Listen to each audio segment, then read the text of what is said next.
Well, with that, welcome back into another edition of Kolby's Corner, coming to you live here from Blacksburg, Virginia.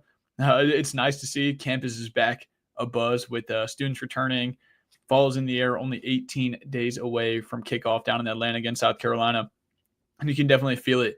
The energy is coming back in the fall, no matter how bad or how heavy this week's been. You got football right around the corner. So it's definitely starting to feel like it here. The weather's still pretty humid up here, but yeah, definitely starting to feel like football season. So I appreciate everyone jumping in here. I'm going to run down through practice 11, talk about some injuries that Coach Fry brought up, just sort of give a rundown. Today we were able to see actually maybe the largest or best period of the fall so far for the media to be able to see. Jumped in there, saw I think 4 live periods, including one-on-ones. In the open, you saw Kyron Drones go through all those 1v1 reps that I was able to capture. On that first one, you had Aiden Green obviously going up against the Hawaii transfer Caleb Brown. One on that route, sort of 2 inside crossers, him and then Takai Heath went up against Isaiah Cash. Both those guys won those routes. I thought Kyron looked really good again today. Like I said, we only saw routes on air and then also just that brief one-on-one segment, none of it in the team period. But I thought Kyron looked like he commanded the offense. And you heard that from Pry again as well in the post-game presser when he brought up other position battles, which we'll also touch on in this episode. But he talked about, that quarterback 1 position is obviously settled. And we'll talk a little bit more about that quarterback 2 position. Jumping right into that here, I think I got the pop clips up here. So here's Pop Watson obviously going through. Probably didn't have his best day in the one-on-one as they go through that backup quarterback. That was Tucker Holloway versus Thomas Williams. And that next clip was Isaiah Spencer, the Jackson State transfer, versus Quentin Reddish. And lastly, it's here. The true freshman versus true freshman, Snook Peterkin versus Jamari Deloach. And they actually lined that one up again right as we were walking out. And it was sort of the same result. Snook got overthrown again. So maybe not his best day. Garrett Rangel was out there, the Oklahoma State transfer, sort of vying for that backup quarterback position. You saw him have completions to Devin Alves, who Coach Fry was very complimentary of in the post-practice press conference as well. He won that route against JoJo Krim, who I think's had a really impressive fall camp. Obviously had a really good spring as well. Those 2 true freshmen, Deloach and Krim, both got, I guess, beat, even though Peterkin didn't finish his route against Deloach. But I thought Alves had a nice day, and Coach Fry emulated the same thing. And then Rangel, actually, on the next play, he was looking for true freshman Micah Matthews on this route. Jordan Bass sort of gets beat off the line there, the Pitt transfer, and then makes a great recovery. Coach Fry, Coach Pilo, all the guys were rooting him on after getting that interception against Rangel. And then Rangel wrapped up his one-on-one reps with the completion to other true freshman Cam Sparks on corner Josh Jones. And I think Cam Sparks is another guy, obviously a late addition to the 25 class coming in over the summer. Someone who physically kind of had that frame, was a really highly rated guy early, has the frame to contribute early on special teams. Hearing some really positive things. But just jumping outside of just what we saw at practice, outside of that, some comments from Pry that you can sort of be alluded to. He said that lopsided consistency has been something that's been maybe not an issue, but something that's definitely come up in camp. And we've been hearing a lot of the same things with units not being able to maybe equally distribute or match each other in different periods. It sounded like last week or in the last mini camp there for a time, the offense was really out of sync. And especially when you see today with the injuries to that wide receivers core, it was really hard for people to get on the same page and sort of make competitive periods or be able to go through the periods and drills in a flow, because the offense was just out of sync with the injuries. And then obviously the defense is just continually winning reps. And Pride talked about that in his press conference, I thought, pretty openly, saying when we're down in those, we have to find a way to battle back. We have to find a way to just stop the bleed essentially and get back in it and keep your head in it, because you're going to be in game situations where it seems like you go back to Rutgers last year, they keep running the same play over and over. There's going to be stuff where it's like back against the wall, or you're going to be able to go make that play against the other unit. And this is really the best simulated time to go do that. So I thought that was really interesting, sort of matched some of the things we're hearing maybe as they get more healthy on offense and they can get back clicking. But positive regards, I guess, for the defense, talking about that. Looking at some other position battles, Prod talked about the inside linebacker position was obviously one to monitor. I think Caleb Woodson's been a real standout of camp, someone who I think has really understood what Stevekes is looking for in the defense. Also, just not only what he's looking for in the defense, but what he's looking for in a leadership role. Someone who a lot of guys on that defense are really looking up to. He's kind of setting the standard. But beside him, I think it's really going to be something to watch as they go into minicamp tomorrow. I know Price said they have a mini scrimmage tomorrow, obviously a day off, and then they go into that next minicamp segment. And it's going to be really big to see what they do at that linebacker position next to him. You obviously have Jaden Keller, who riding on the wall. He's the incumbent guy coming back, but you've got guys nipping at his heels. Caleb Spencer, I thought impressed in the spring. He's done some nice things. And then you go out and Cephas goes out and gets two guys that he wants out of the spring portal, Antoine Santiago and Michael Short. Heard pretty decent things about Michael Short. Santiago is someone who has the frame and all the tools to go out there and do it at a high level, really projects like that. But it's just so much new, and it's like how quick are they going to pick it up? And with what we're able to see, you really don't get much without seeing the team periods. We'll have some intel, hopefully, from the scrimmage tomorrow over on vtscoop.com, so make sure to go check that out. I know we're running a countdown to kickoff deal for the VIP subscription. You really, really won't get a better deal for your money's worth anywhere else. I'm going to have really great intel all fall camp. But then moving on into the injuries, obviously, like I mentioned with the offense sort of being a little bit out of sync, there's been some hampering injuries. The first one, I think maybe not the most concerning, but definitely something on that wide receiver room was Chance Wiggins. Wasn't dressed today. You can go see that over on my X profile, Kolby_Crawford. Wasn't dressed today. Probably said that's something that could be taking a little bit longer. And then also in that same wide receiver room, you saw a guy like Cameron Seldon not participating in the one-on-one segment. He was dressed out there and going through, but definitely not 100%.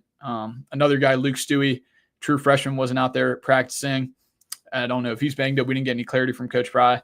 But I think the concern is you go back to the running back room and you hear arguably maybe right now you're penciled in top two backs or close up there of Terry and Stewart going out of practice, getting a little banged up and then coming back. That was something where it looked like he was going through indies early in practice, just got a little tweak. They checked him out, said he was clear to come back. I don't see that being anything lingering or past that, but you never know. I mean, it's at that point in camp where you're putting pads on pads and it's good versus good and you're going to get banged up, but you don't want to put these guys in bubble wrap too much. And Pride talked about that even a little bit in the media availability where we're sort of pulling the reins back on some guys, but you got to still figure out what you're looking for. I mean, there's so many positions still kind of up in the air where it's like you can't wrap these guys up and just say, okay, we got it slotted, we got it exactly figured out. You still have to have them go out there and play for it, but then you also want to come in with a healthy roster. So it's really balancing those two, which is a tough deal. And then also that running back position with Stewart being a little nicked. Then you look at Braden Bennett, a guy who said it's just a small knee bruise. He wasn't out there practicing. And then along the offensive line, Pride was asked directly about how deep the offensive line could be this year. Sort of avoided the question a little bit, talked about just Muskrat and some other guys like Aiden Lynch. I think Aiden Lynch is someone who's also had really, really strong spring into summer and looking for that in the fall. I think a guy who could step up on that offensive line. And it's good because they have mobility with Remack being able to play tackle inside, outside. But, I mean, you lose a guy like Brody Meadows who's sort of in that two deep, no matter what, however you cut it, he's going to be in that two deep at guard and a boot. Price said he's not too worried about that. He should be back for the next mini camp, but definitely something to monitor because with Jatari Priester making the move over there, you bring in a guy like Muskrat, but you're pretty thin behind that starting five at offensive line. But I think that five is pretty locked in. So as we continue here, I want to shout out partner who has been willing to jump on with us, give us a chance. Shout out PS.app, the fastest growing card retailer in the world.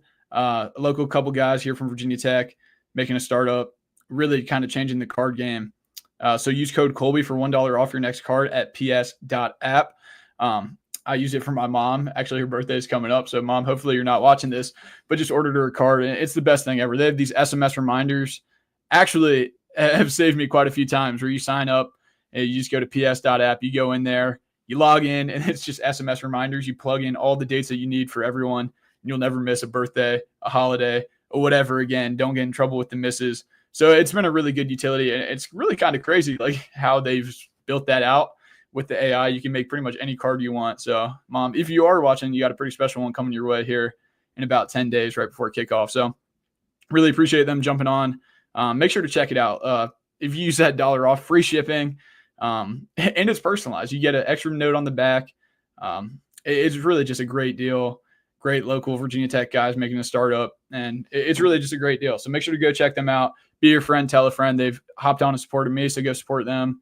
And yeah, give them a check out. Sign up for those SMS reminders. If you do that in the next week, you'll be signed up before their subscription service for those reminders. So definitely go check them out. Great deal. So appreciate that. And moving right along into the next segment. So talking about more of those position battles at the safety position, definitely still more to shake out there. I mean, this defense is really going to be, it's going to be a lot when it rolls out against South Carolina, because obviously a lot of still smoke and mirrors with what they're going to show us. Right now, I think you would pencil in Quentin Reddish and Tyson Flowers as those top two guys that we've seen, but they've worked Christian Ellis a lot at that third safety position, moving him around. A lot of different looks. Saw Peanut Johnson out there making a couple plays today, which I thought was pretty impressive. And then you bring in a guy like Jordan Bass. We talked about him a little bit. I feel like he's popped just with the athletic ability. There's definitely some things, some MAs out there that he leaves out there shifting back, but just the athletic traits that he has, even maybe just projecting long-term past this season. That's someone where I really feel like just with the athletic ability and moving back there, you cut on the tape from Phoebus, doing it on both sides of the ball skills, but also just being able to track. I think that may be his most natural position. And I think Coach Fry has really been monitoring him back there. You look at some other positions, tight end, I think is pretty locked in behind Benji Gosnell with a Harrison St. Germain, a guy like Zeke Wimbush making some plays, but you sort of know what you're getting there. Quarterback is set, obviously, but then you go back there and Pop Watson, like we sort of touched on at the top, didn't maybe have his best day out there. And Wrangel's pushing. Like, it's a little awkward release when you watch it out there live. I was talking with one of the other media guys, but it's definitely something where, man, sometimes he just fits it right in that hole. So that'll be something to monitor as you go down. That wide receiver position being a little banged up, it allows for guys like Devin Alvis to sort of climb up and have a great day like he did today. You see a guy like Snook Peterkin just being raved about, and he's made a lot of good plays, but he's also definitely left some balls out there. Now, a lot of that wasn't his own fault, balls being left out there, but also frame-wise, I'm not sure if he's all the way ready to contribute this year, but someone that there's been really rave reviews about. So touching on the injury front, I mean, a couple other guys who are standing out, really just positive reviews from camp. Aiden Green, sounds like he's taking that step leadership-wise, but also health-wise, staying consistent, and he's had a really good camp. Obviously, now 3 years working with Kyron Drones, that sort of works to his advantage. I don't care how like much you can get sold. These guys can step right in and immediately feel like they're part of the team, but it just helps when you have all those reps stacked up, and you can definitely see that. So he's a guy who's really had a strong camp. And as we go into this next mini camp, I think a lot of these question marks we're having are going to start to be answered as, I mean, the rubber's meeting the road. Like I said, I think we're 18 days away from Atlanta against South Carolina, and you can definitely feel it in the vibe, a different sense of urgency.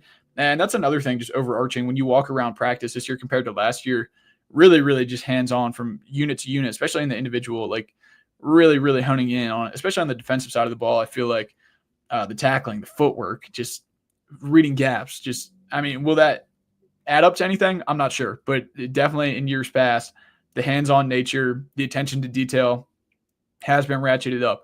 Now, like I said, I'm not saying that it contributes to more wins, but it definitely seems a lot more prudent and on the nose. And I think you see that in the offensive line room too. Talked to Montavious Cunningham today, especially with Matt Moore coming in. You bring in Remack, you bring in Altuner. I think that's been so positive for his development. Like, he's an athletic guy, really, really athletic guy, I think, but it's just honing that in and the confidence. And now you see his foot speed and his footwork and the way he gets off the ball. Like, it's just, it seems completely night and day just with the coaching change. So little things like that, I think if they can find some consistency there from a year ago, you'll see pretty good returns. So yeah, I mean, that was sort of most of my notes here. Let's jump into the comments, see if we got anything. Any sense of the pecking order for wide receivers and DBs? Any rumors on the running back injury? So yeah, like pecking order for wide receiver, I think you're still going to get that group of Aiden Green, Donovan Green, Cam Selden. You got a guy like Keelan Adams still working his way back. But then, like you said, right behind them, you got injuries. You got now Chance Wiggins, who was having a great camp, now sort of banged up. You had Cam Selden, like I just touched on, still a little banged up. So it's really a lot to shake out. Snook Peterkin's up there fighting for reps. Micah Matthews, frame-wise, is looking great. It's like, but who's going to put it all together? And then I didn't even talk about Isaiah Spencer, a guy who comes in, has worked on his route tree, really just take the top off threat, and he's done everything that you would want to. So I would say that pecking order is definitely Donovan Green, Aiden Green at the top, with those guys staying pretty healthy throughout this camp, which is all you could ask for. And then you got the group of Cam Seldon, Isaiah Spencer, still key, and then behind them you got guys like Takai Heath, Keelan Adams, Chance Wiggins still are working their way back. But yeah, it's really going to be a lot to shake out. And I think after the scrimmage tomorrow and in the next mini camp, you're really going to see those things fold out because there's a lot of mouths to feed in those skill rooms. And then on the running back injuries, I don't think Stewart should be too bad. Sounds like he was a little nicked up. We'll see if he's back out there next week. I think that'll be a really good note to see if he's not back out there. It's a little bit more than nicks and bruises. Braden Bennett, I expect to see him out there with the way he runs the football. I'm by no means an expert, but like just watching it, very, very upright running position. So it seems like the lower body injuries and contact would be brought on, but I think expect both those guys back. And here we go. Any news on the locker rooms? Yeah. So it sounds like those locker rooms have been done. I know they're just waiting to roll them out, but yeah, they're all done here before their first home game. Guys are moving in, maybe just final couple touches, but yeah, haven't seen them in person, seen some photos, and yeah, they look great. I mean, definitely a big update to what they were going back to the Beamer days. Went with a more white base scheme. And yeah, I mean, it's sort of like what you would see across, I would say it's pretty standard across all Power 4 programs now, what you would get with those locker rooms. So yeah, they're pretty much all wrapped up. And yeah, so as we're 18 days away from kickoff, appreciate everyone jumping on here. It's been a lot of fun starting this up. I'm really just trying to get the production quality up as we continue to do these, get more comfortable, just get more content and stuff rolling as I get on a better cadence. But I really appreciate everyone jumping on here. It's been a ton of fun. Expect more of these throughout the season. Hopefully a lot more updates here coming soon. I know I've sort of been MIA. Oh, any young guys on defense standing out? That's a really good question. Young guys, I would say JoJo Krim, except he got beat today in one of the one-on-one reps, but he's definitely someone, I've raved about him, I feel like, on every episode I've done of these. Didn't exactly see it today pop, but Noah Chambers, a guy who I think is going to be a really good football player for years to come. Another guy, Sheldon Robinson, just frame-wise, but also just what he does. Like, I think Sheldon Robinson's another guy. Tech, I feel like, has brought in the past couple of years. You talk about a guy like Mose Phillips who had to come in and play early, a guy like Quentin Reddish who had to come in and play early. And now this year they go out and bring in a bunch of safeties. But I think under past circumstances, Sheldon Robinson could easily slide in, and he still might carve out a role just with what he's done, even coming in over the summer, coming out of Woodbury Forest. So those are a couple true freshman guys who I think are standing out. Young guys in the redshirt. I guess Jordan Bass is still a semi-younger guy. I thought it was funny. Cody Heisman was referencing Kamari Copeland as a younger guy today, and I think he's in his third or fourth year of collegiate football. So young is sort of, I guess, a relative term, but those are some of the true freshman guys who are definitely standing out. And then on the outside, I think Thomas Williams, I guess it's his third year in the program, but I think Thomas Williams has really made a good step. Same with Dante Lovett at the outside position. And I wish I could rave more on Josh Clark, but obviously with the injury, it looks like he's going to be out this fall. But man, he had a great spring. And I think if Josh Clark was healthy, he was probably fighting for that cornerback 2 position. But like I said, we're going to wrap things up here. Really appreciate PS.app jumping on. Make sure to go get yourself a card for any upcoming event. They support us, took a chance on me. So I really appreciate those guys. And go check them out. Just check them out and see if you need it for any upcoming holiday. And yeah, more updates coming from fall camp up here in Blacksburg. All the students are coming back. You can feel it in the air. Fall is right around the corner. Lane Stadium won't be too empty for much longer. Appreciate everyone jumping on here. Going to do these a lot more often and hopefully get some better production quality, but appreciate y'all. So have a good one, and we'll see you on the next one.